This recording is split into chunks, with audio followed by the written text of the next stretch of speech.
Hello and welcome. My name is Alex Cunningham. I'm one of the social media people here at the I2C. We're here at Spark Studios, and we're going to get you guys started with a little bit of intersections. This is going to be a Mindfulness at Work interview series with Prachi Satanka and Kwan Collins, featuring the wonderful Ravi Apte. Kwan, let's get this thing started. Hey everyone. Hey Prachi. So we're excited to be back in the Spark studio. And as you know, we've been bringing experts in the field of strategy, innovation, emerging technologies, and mindfulness. Today, I am really pleased to welcome Ravi to our studio. Ravi, welcome. Thank you. Thank you, Prachi and Kwan. Thank you for having me on the podcast. I'm delighted to be here. Awesome. We met at a conference in Houston, I think about a month ago or so, and we quickly sparked, some common interests in the field of innovation and mindfulness. And so that's what brought us all together today. Ravi is a creative technologist at heart and feels passionate about bringing value to people and businesses in a way that are intuitive, functional, and empowering. He leads a company called Left, Right, Mind and plays a hands-on role across all undertaken projects, ensuring clients receive value. He has graduated with honors with a bachelor's degree and master's degree in computer science from the University of Texas, and has held several engineering positions and exposed to a broad range of technologies and systems prior to heading Left, Right, Mind. Well, hello, Ravi, again, and it's great to have you here. So over to you, Prachi. Hey, Ravi, really great to have you. And I have to say, I love the name of your company. So really curious to learn more about it. And it was great to learn that your interest in software design, user experience, and psychology, and that particular intersection resulted essentially in the creation of your company. So as I understand, your company is a thought and execution partner to organizations that are looking to embrace the digital medium.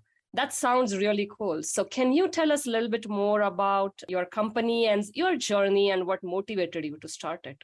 Yeah, sure. So we are a consulting firm that serves at the intersection of design and technology with a particular focus on making solutions that are like Kwan mentioned, intuitive, functional, and ultimately empowering. Some of the areas we focus on is, customer experience, building enterprise solutions for some of our larger clients, and also helping startups take products to the market. In terms of what motivated me to start the company, I'd say for the most part, it was my interest in psychology and the wonderment around how the human mind works, especially when interacting with technology.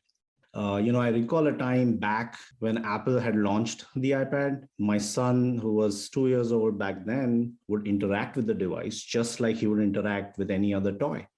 And like most kids, he was able to swipe to unlock and tap into apps. And at the same time, I realized that my mom, who normally is a reluctant user of technology, was almost addicted to the iPad, right? She would read and watch for hours together. And so I found myself in appreciation of how this singular device can cater to such a wide range of users, spanning generations in this case. And so the experience the device offered was much, much more than the sum of the hardware and the software that went into making it. And so, Left, Right, Mind was really a vehicle to explore a way in which teams could collectively embody the way the human mind works. In fact, we say that our people is our process. This idea to very consciously apply both rational and creative perspectives to everything that you do. Today, we are 9 years in, and this journey continues, and it's evolving, and we keep learning new things and continue to understand, how we work, and through that, build better ways to solve problems. That's really wonderful to learn. I think we all have wondered about the power of the device, but I don't think all of us have started companies. So that's pretty awesome. Thanks, Ravi. Yeah, I love that story. And I love that you sort of hooked into the whole psychology behind it and what digital technologies can do to help with that behavior and what the behavior does for the technology. And that, back and forth is really cool. Tell us more about the specific technologies that you're working on, and how does the technology either require or accelerate innovation within an organization? So we are a group of designers and technologists, and we are fairly generalist at our skill set. So we've worked on a wide spectrum of enterprise technologies ranging from cloud, web, mobile apps, as well as augmented reality and AI.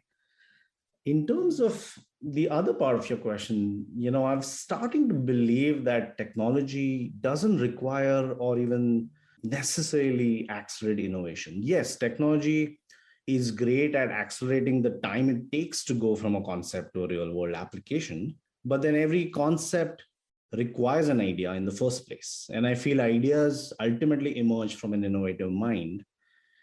And so if we can nurture our mind, I think we'll innovate, right? And why not? Humans are naturally great at innovating. Look at all the progress we've made as a species, right? And so in my opinion, it really comes down to your organization's collective mind space.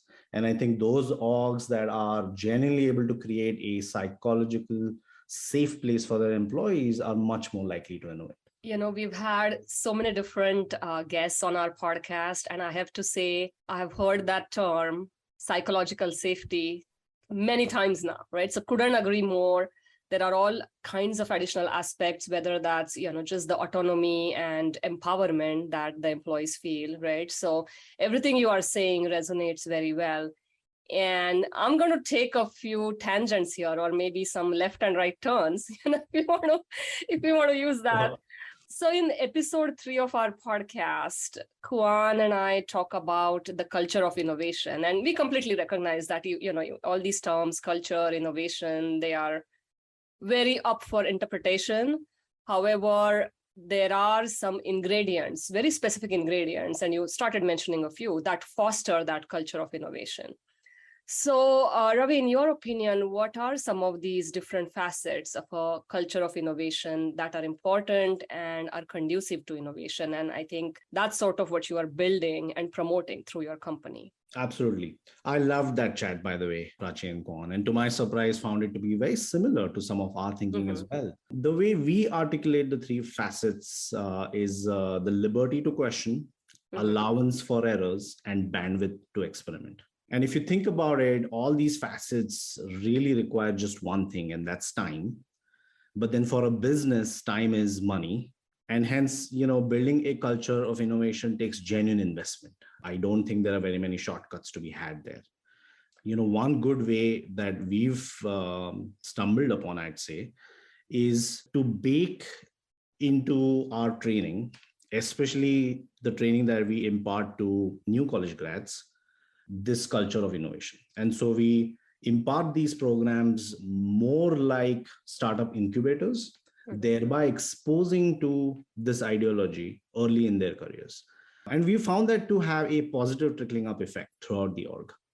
So I'm curious, are you actually providing these services, whether that's training or workshops, to different organizations as part of your company? Not really. We look at these trainings as our internal investment in building our culture and people. And the idea is that if we do that right, the value we bring to our clients will show for itself. Okay, so essentially what you're doing through your company is bringing those multidisciplinary people together, whether that's designers, technologists, innovators, strategists, pretty much all the different people that we are trying to bring as guests on this podcast. You can already have those groups as part of your company. Yes, and these groups tend to have very different mindsets. And the idea of left-right mind is to really bring them in an environment where they can align and resonate with each other and thereby collectively work like the human mind that each one of us is blessed with. That was amazing. And, every time we talk to a company like yours, Ravi, I feel like we need to quit our jobs and just come work for you. So as we've been talking to folks, right, about their technologies, their vision, the ingredients that it takes to build these kinds of cultures and organizations, there's no one that doesn't want what you just talked about, what you described. But it's still very hard, right? We still are working with organizations and businesses and customers where they're not achieving this. So obviously this is not as simple as us saying we want a culture of innovation, right? And away we go. So what are the challenges and barriers that you see to innovate in the spaces that you work in and the customers that you have? Yeah, no, that's true. I think generally some of the things we are discussing here are easier said than done. If you think of the actual examples that become challenges and barriers, there are plenty, and they come from all parts of the organization. But then if you think about why those challenges are emerging, I feel it comes down to pressure, especially in a services firm like ours. Pressure really, in a nutshell, is the cause for a lot of the challenges. Now, some of the pressures are internal, which is good in that you can, at least control that, and can make efforts to alleviate internal pressure. But a lot of the source is often external, whether that is from a marketplace, a competitor, or even your clients. Now, solving extrinsic pressure requires a much larger shift across the whole ecosystem. It is not easy, nor quick. And this is when your org's leadership really gets tested. And so it really comes down to how the organization is able to handle those pressures, or what its general attitude towards dealing with those pressures is. One thing that has worked for us is to really invest in your client relationships. If you have a genuine relationship with your client, you're more likely to get them to empathize about a pressure situation, and thereby collectively solve the problem and support your people. The other challenge often is keeping the momentum. It's easy to solve a challenge for a particular instance. It gets attention because it's urgent. But what's more challenging is to then keeping up with the intent and the momentum of converting that approach that you're bringing to the organization and institutionalizing that approach, and taking up things that are not urgent but important at all times. That's awesome. So on the, along the lines of creating this culture and overcoming some of these challenges, I know when we met in Houston, we started talking about the correlation of mindfulness and innovation. And you had mentioned something about an application that you had created for teachers to help them with managing, I think it was during the pandemic. Can you speak a little bit to that? Yeah, absolutely. So we helped a startup named Jabo Mind based out of LA in their effort to create a mindfulness app specifically designed for teachers here in the US. Teachers have, even long before the couple years of COVID that we've been through, teachers have dealt with a lot of unique stress, and unfortunately, school shootings, which, even in the recent past, really is one of those experiences that not very many know how to deal with. And so mindfulness for teachers requires a care and consideration that accounts for their job, their lifestyle, their intrinsic personalities. And it was a fascinating experience to take content and mindful practices and look for a way to embed them in technology that can be used as an augmentative tool, used in a way where the technology is not getting in the way and users are really able to seamlessly access it as and when they need to. I have to say, Ravi, the whole talk and mention of the school shootings and everything, it gave me goosebumps. It's something we have been collectively struggling, right? And I don't know how to wrap our brains around that. And then, of course, the whole pandemic has put everyone in sort of a different, zone and state of mind collectively across the globe. Kuan and I, we talk quite a bit about mindfulness, our interpretation of it. Speaking of all those stress, and the pressures that you talked about, I was curious if some of those techniques for bringing that mindfulness at work, whether, you use those as part of your company for your employees. And maybe apart from the mindfulness app, whether, you've somehow embedded that as part of your work with your customers. Sure. Yeah. So, in my conversations with partners and clients, it's great to see that a lot of companies are providing more and more access to mindful practices. And I think that's great. It's also an area that I feel companies can be more inclusive. and really allow for ideas from various parts of the organization to emerge, and to allow people who are meant to benefit from it participate in the org's decisions around what to offer. At Left Right Mind, I'd say, we are looking to incorporate mindfulness in line to everyone's daily work activities. A simple example is to add a 2-minute voice guided meditation to a daily stand up or status meeting that most That's people. Wow, that's so cool. That's nice. It's simple but can be effective. Nobody that doesn't want to do it, has to do it. It's completely voluntary, but it just starts your day, with an appreciation for whatever it is that the day brings to you. And that's been terrific for us. At a deeper level, though, I feel mindfulness needs to be in line to how your org works as a whole. Kwan, you might relate this to the path is the goal concept that you've talked about in the past. One of the things we advocate is this idea that understanding a problem is no different than solving it. So it creates a subtle shift, right? By training your mind to focus on a problem, first of all, you avoid the performance anxiety of finding a solution. That in itself is a big relief. You can now just apply your mind, peel away at the problem layer by layer, and almost zone in. You keep doing this until a solution naturally emerges. Right? To me, that's a mindful approach. And by the way, we find that using this approach to solving problem has an added benefit of exposing root causes as opposed to tackling because you're just understanding the problem better. I think we are nodding vigorously because it resonates so much with both Kwan and myself. I remember Kwan us spending a really long time just trying to define the problem statement correctly when recently, we hosted a webinar with one of the universities.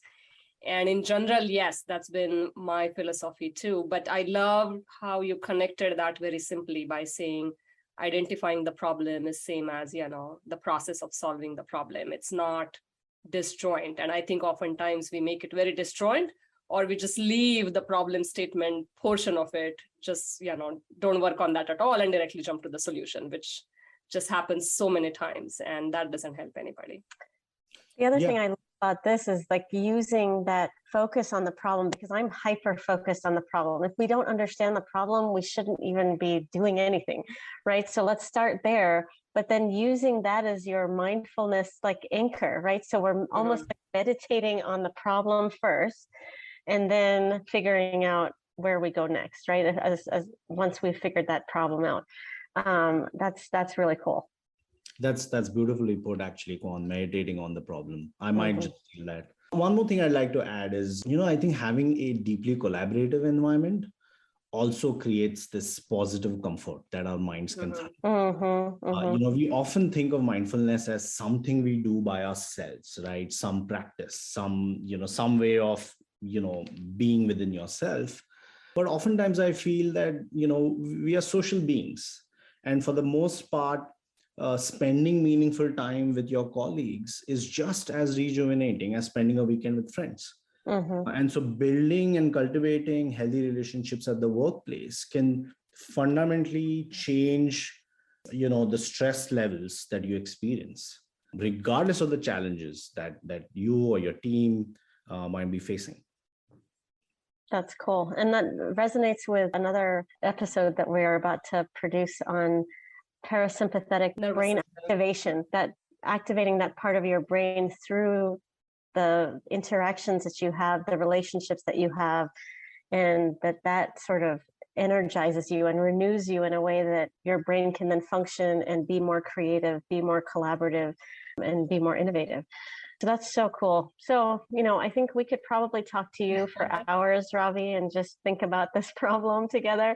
But I think our time is up. And I just want to thank you so much for, being willing to be on this podcast with us. I want to leave our listeners with your 3 facets to how we get this done. I think we should encourage everyone to ask questions, allow for errors, and have that bandwidth for experimentation. I thought that was amazing. That's something I'm going to take back with me for sure.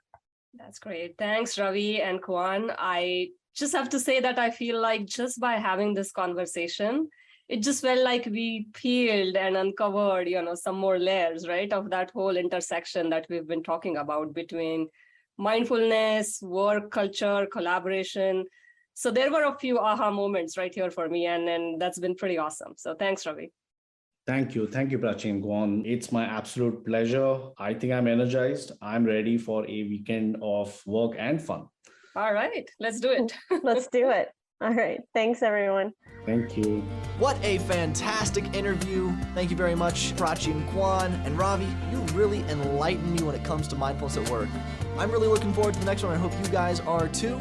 Make sure to follow us on any social media platform you can think of. We're UAHI2C. You can find us there. Smaya Studios is on LinkedIn as well. Make sure to hit them up, and we'll see you next time. Onward and upward.